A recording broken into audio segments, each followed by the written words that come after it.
Hello everybody, thanks for stopping by Gregsbeerreviews today. It's about that time.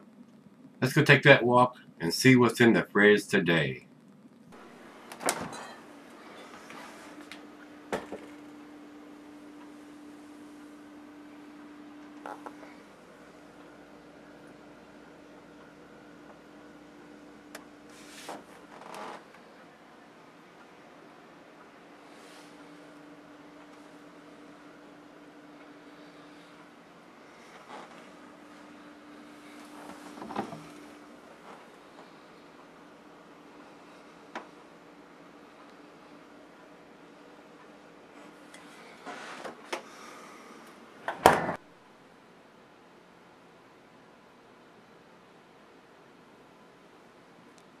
Hey everybody, thanks for stopping by Gregsbeerreviews today. Today's beer comes from Lagunitas. This is their censored dry hopped. And this was sent to me by Lagunitas, and they sent a little note here with it. I want to thank Karen Hamilton for making sure these beers get out to the guys that do beer reviews, including myself. So the note reads, "Cheers to a New Year's and some of your favorite beers. To kick off the year right, we wanted to send you Not Your Mother's limited release, our dry hop censored ale. This brew has had a fair share of run-ins with old Johnny Law and has lived to tell the tale. With a name so scandalous we couldn't put it on the beer label. The censored ale is a malty, roasty, deceptively smooth, rich copper ale. Its dry hopness was also a happy accident thanks to Snoopy and Scooby, aka two of our fermentation tanks. All the tanks at Lagunitas are named after the epic Lagu dogs of days past. And one day a brewer dry hopped Scooby containing censored rather than Snoopy. Thus this dry mouth tackling brew brightened up with generous dry hopping of Centennial, Chinook, Simcoe, and Centra hops was born.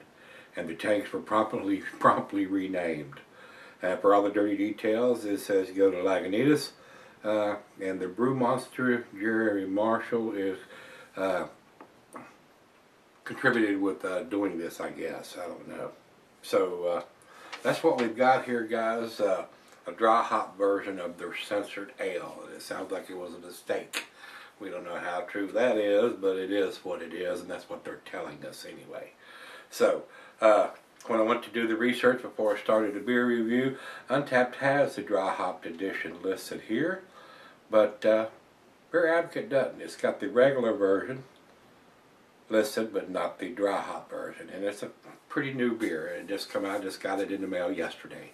So, the different dry hop version of their censored ale. So we're going to find out what this brings to the table. So, I don't have an IBU on this one, guys. Untapped has it at 6.7%. The label actually says 6.7, so we got that part right. And I think the regular version was like 6.75. Pretty close, but not quite the same ABV on it. So, that's all we need to talk about. So let's stop talking, start pouring. And we got a little bit of styrofoam here still left over from where they packed it, and it's about to get into the beer, and I do not want that to happen. So we'll get all the styrofoam off of the top of the bottle before we start pouring. Styrofoam, gotta love it, huh? Alright, into the glass we go. While I'm pouring this, I tell you, food pairing, it says cheese sharp, blue, cheddar, meats, beef, poultry, fish. Glassware pint, Becker Knight tumbler mug, size Sidel. I'm using my favorite tulip glass today, guys, and not recommended for extended cellaring. So, there it is. It is a light red amber color. Good looking beer. It definitely looks like a filtered beer. As far as the date on it, they use a black writing on a dark brown bottle, and they use a Julian code on top of that. It's virtually impossible to see that code with the beer still in there. Now that the beer has been poured out, I should be able to see it. It says 3487. So the 348th day of 2017. So this one's been in the bottle for 4. I don't know what the 348th day was. 365. And 20 and day is the 30th of January. So 30. About 50. About 6 weeks. 6 weeks in the bottle. Still should be pretty tasty, pretty fresh. Didn't pour much of a head on that. I didn't pour it real aggressive. Let's get a nose on this. There is a nice hop presence to this. This is considered a red ale American amber, guys. It's not a pale ale or an IPA. But they dry hop this. So we're going to get some, hopefully some nice hop presence to it since they dry hop this red ale. And it does. I'm getting some pininess. A little bit of citrusiness in here. I am getting some maltiness also. It smells very pleasant. It really does. And I like, other than my stouts and dark beers, I like hoppy everything. Hoppy pales, hoppy IPAs, hoppy double IPAs, hoppy lagers. I'm a big fan of hops, guys.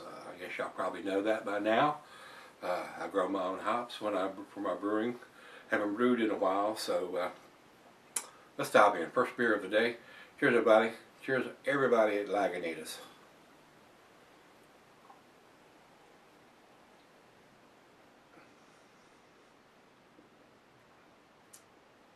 Very pleasant. A nice hoppy red ale. A nice bready, crackery malt. A little bit of pine. Some citrusy notes. Decent beer. Alcohol's very well hidden. A nice beer.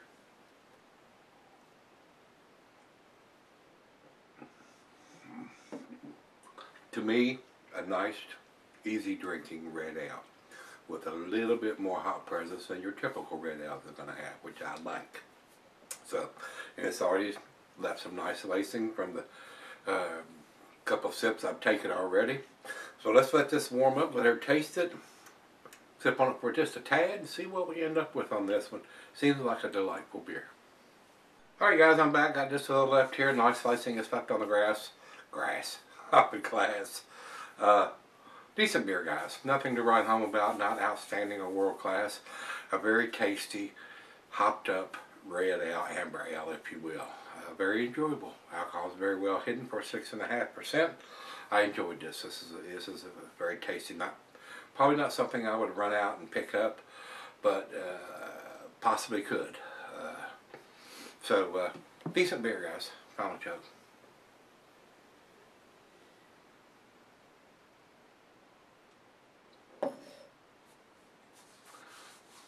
Nice hop presence to this red ale.